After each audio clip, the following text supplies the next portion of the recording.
आणि आजच्या राजकीय बातम्या आपण पाहूया। 20 दिवसानंतरही गृह खातं कोणाकडे हे ठरत नाही।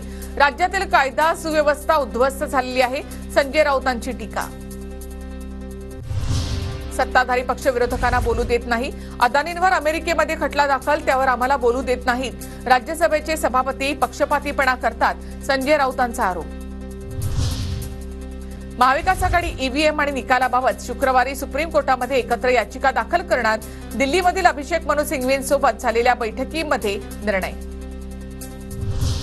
23 नोव्हेंबरलाच विधानसभा निवडणुकीची मतमोजणी पूर्ण। मतांची संख्या आणि स्लिपची संख्या यामध्ये तफावत नाही, निवडणूक आयोगाचं स्पष्टीकरण।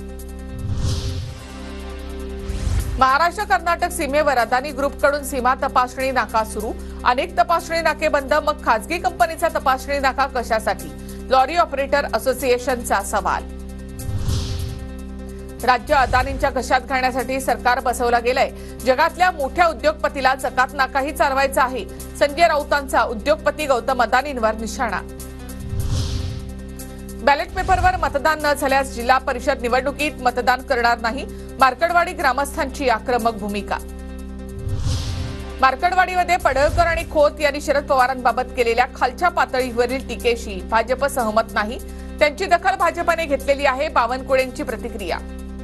पवार साहेब हे मान्यवर नेते आहेत, त्यांची आणि आमची वैचारिक भूमिका नक्की वेगळी आहे। पण शरद पवार साहेबांसारख्या व्यक्तीवर व्यक्तिगत टीका टिप्पणी करणे आणि अत्यंत खालच्या पद्धतीची टीका करणे हे काही पक्षाला मान्य नाही।